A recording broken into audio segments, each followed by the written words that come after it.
ক্ষুব্ধ তাওহীদি জনতা, আমরা দেখেছি কি বর্বর হামলা ফিলিস্তিনে হচ্ছে।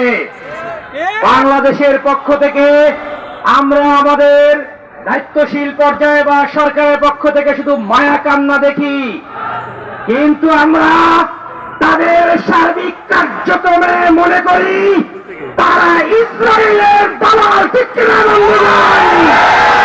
সরকার কেন পাসপোর্ট থেকে অ্যাকসেপ্ট ইসরায়েল বাদ দিল?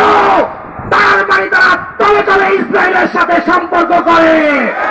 সরকারকে আহ্বান করবো, দুঃসাহস থাকলে ঘোষণা দিন যে ইসরায়েলের সাথে কি সম্পর্ক আছে। ঠিক কিনা বন্ধুগণ?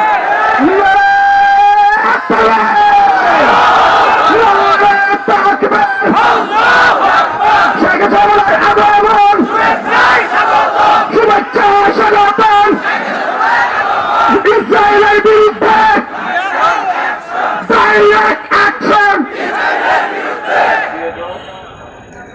সংগ্রামের সাথে বন্ধুগণ, ইসলামী আন্দোলন বাংলাদেশ ঢাকা মহানগর উত্তর দক্ষিণের উদ্যোগে ইসরায়েলি অব্যাহত আগ্রাসনের প্রতিবাদ এবং স্বাধীন ফিলিস্তিন রাষ্ট্র গঠনের দাবিতে বিক্ষোভ মিছিল পরিবেশন সমাবেশে এখন বক্তব্য রাখছেন ইসলামী আন্দোলন বাংলাদেশের সহকারী মহাসচিব এবং ঢাকা মহানগর উত্তর সংগ্রামী সভাপতি প্রিন্সিপাল হাফেজ মাওলানা শেখ ফজলে বারী মাসউদ।